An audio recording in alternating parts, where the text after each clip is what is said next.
వచ్చిన చంద్రబాబు నాయుడు గారు మళ్ళీ ఇదే రాజధాని అంశం తీసుకొని మళ్ళీ వ్యాపారం చేసే కార్యక్రమం మొదలుపెట్టాడు. గతంలో సేకరించిన భూములకు సంబంధించిన రైతులకు న్యాయం చెయ్యకపోగా మళ్ళీ నేను కొత్తగా భూసేకరణ చేపడుతున్నాను.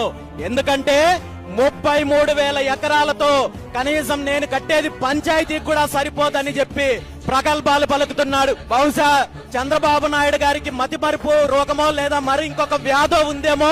ఇక్కడ చంద్రబాబు నాయుడు గారు కలెక్ట్ చేసింది 33 సెంట్లు కాదు, 33,000 ఎకరాల భూమి అనే విషయాన్ని మర్చిపోయి ఇన్ని వేల మంది త్యాగం చేసి భూమినిస్తే రాజధాని కోసము దీన్ని పంచాయతీకి సరిపోదు, వార్డుకి సరిపోదు అంటూ అవమానించే కార్యక్రమం చేస్తూ సుమారు 2 సంవత్సరాలు పూర్తవుతుంటే కూడా మళ్ళీ రాజధానికి ఇప్పటి వరకు అధికారిక ముద్ర వేయించుకోకుండా కేంద్ర ప్రభుత్వంలో కీలకంగా ఉన్నప్పటికీ కూడా కాలయాపన చేస్తూ మళ్ళీ దీని మీద భూ వ్యాపారం చేయడానికి కొత్తగా ఏదైతే భూసేకరణ మళ్ళీ 2వ దశ 3వ దశ అంటూ ఈ రాష్ట్రాన్ని, ఈ రాష్ట్ర ప్రజలను, ముఖ్యంగా రాజధాని ప్రాంతంలో ఉన్న రైతులను మోసం చేసే కార్యక్రమానికి తెరదీశారనే విషయాన్ని మనం అందరం గుర్తించాలి.